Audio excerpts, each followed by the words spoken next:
ساتوی پسرو وینو دا د شهیدانو کور دا د باتورانو کور دا د باتورانو کور دا د باتورانو کور دا د باتورانو کور ساتوی پسرو وینو دا د شهیدانو کور دا د باتورانو کور دا د باتورانو کور دا د باتورانو کور دا د باتورانو کور. د لوی څښتن تعالی په نامه سلامونه ستړي مسئ د بلخ ملي تلویزیون قدرمنو لیدونکو د دې مهال خبرونو ته مو زه عبدالرحمن عاطف هرکلی کوم. یو شمېر کوچني هټیوال او پانګوال د افغانستان او ازبکستان پر پوله د ګډ بازار جوړول د سوداګریزو او تولیدي اړیکو د ټینګولو په برخه کې یو مهم ګام بولي. دوی همداراز وایي چې یاد بازار د افغاني توکو په ننداریزه کولو کې هم مهم رول لوبوي.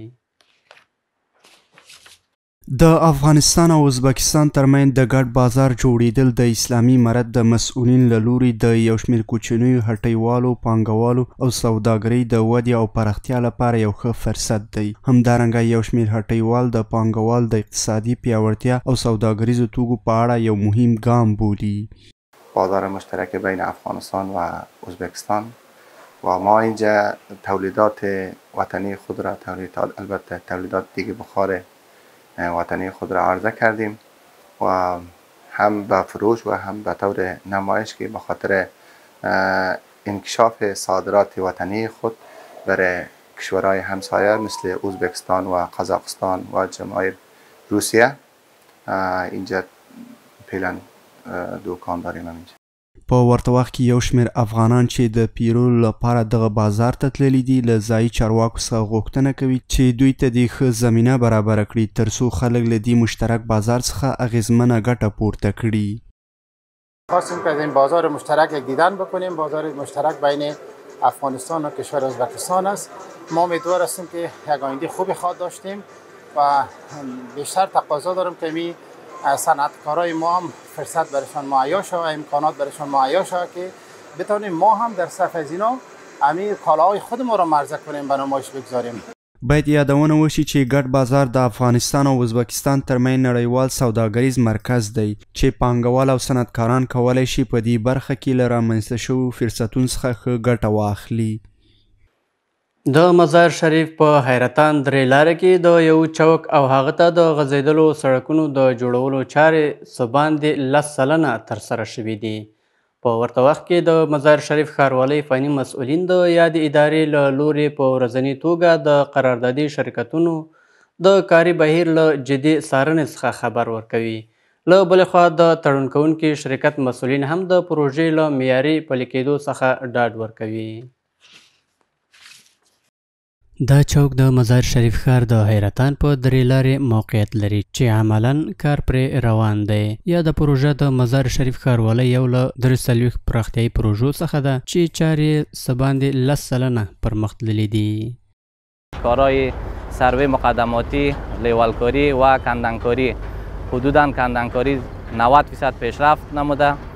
دیگه کار کمپکشن طبقه سبگرید جریان داره که حدود 90% کار کندنکاری با پیش رفته و در حساب پروژه اگر حساب کنیم حدوداً 10% کاری را احتوا میکنه.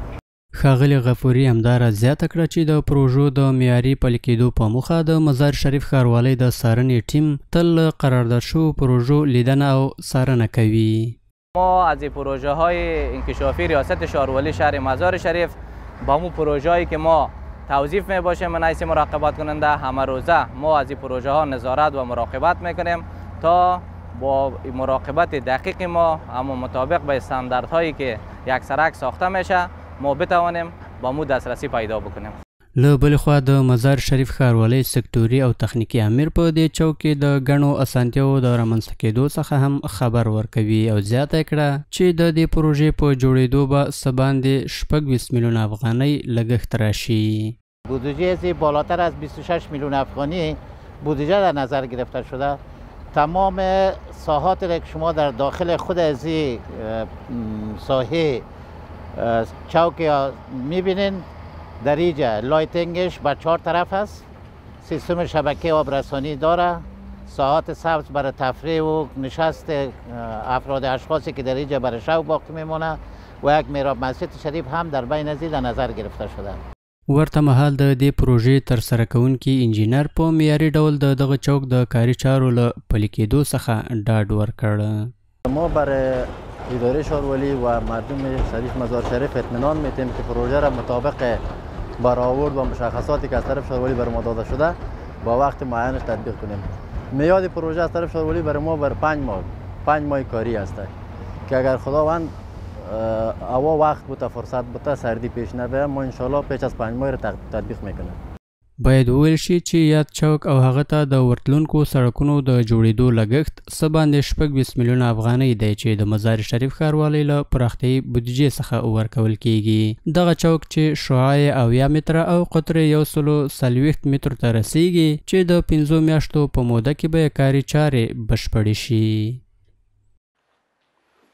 د بلخ دولتي مسلخ د مزار شریف له قصابانو د څارنې کمیسیون په همکارۍ په روان مریض کال کې د دغه ښار له بېلابېلو قصابیو څخه 4418 کیلو ګرامه ځیګرونه او 1520 کیلو ګرامه خرابه شوې غوښه راټوله او له منځه وړې ده. ورته مهال هیوادوالو بازار ته د صحي غوښې د وړاندې کولو په برخه کې د بلخ ولایت د څارویو د حلال ځای له فعالیتونو څخه د ستاینې ترڅنګ د یاد بهیر پر دوام ټینګار وکړ. د بلخ ولایت د څارویو دولتي مسلخ د روان لمریز کال له پیل راهیسې 5930 کیلو ګرامه خرابه شوې غوښه او ځیګرونه سوځولي دي. د یاد مسلخ مالي او اداري مدیر وایي چې د دې مرکز د کارکوونکو لخوا له قصابیو څخه د څارنې کمیسیون سره په همکارۍ د مزار شریف ښار په کچه دغه خراب شوي ځیګرونه او غوښه ترلاسه شوي.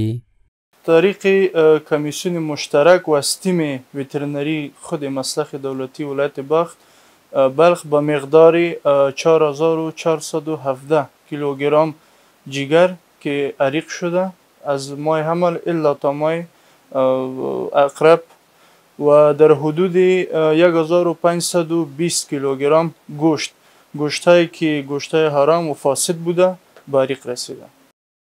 د څارویو د دغه حلال ځایونو روغتیایي مفتش د خرابې غوښې راټولول او سوځول د ناروغیو له خپرېدو څخه د مخنیوي لپاره اړین بولي او زیاتوي چې د غیر صحي غوښې کارونه په ښاریانو کې د ګڼو ناروغیو لامل کیدای شي. تقریبا بالاتر از 2.5 ساعت امراض هست که بین انسان و حیوان مشترک می باشد یا آلوده یا مصاب به همه امراض می شدن. خدای نخواستد اگر هر فامیل ما حد اوسط 5 نفر اگر مد نظر بگیریم اینمی تقریبا 3000 نفر به مصاب به امراض گوناگون می شد. ورته مهال ښاریان هم د بلخ د دولتي مسلخ له فعالیتونو څخه د ستاینې ترڅنګ د صحي غوښې په برابرولو کې د دغه مسلخ کړنې ګټورې بولي او د دې پروسې پر دوام ټینګار کوي.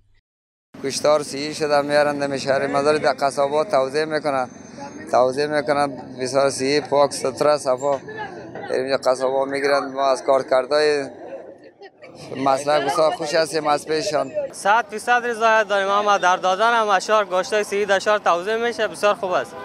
اوس مهال د بلخ په دولتي مسلخ کې 100 تنه په کار بوخت دي او هر ورځ په دغه مرکز کې شاوخوا 350 واړه او غټ څاروي حلالېږي چې د مسلخ د روغتیایي ټیم تر څارنې وروسته د قصابانو لخوا پلورل کیږي. د بلخ ملي تلویزیون قدرمنو لیدونکو دا د دې مهال خبرونه تر بیا ښه وخت د الله په امان.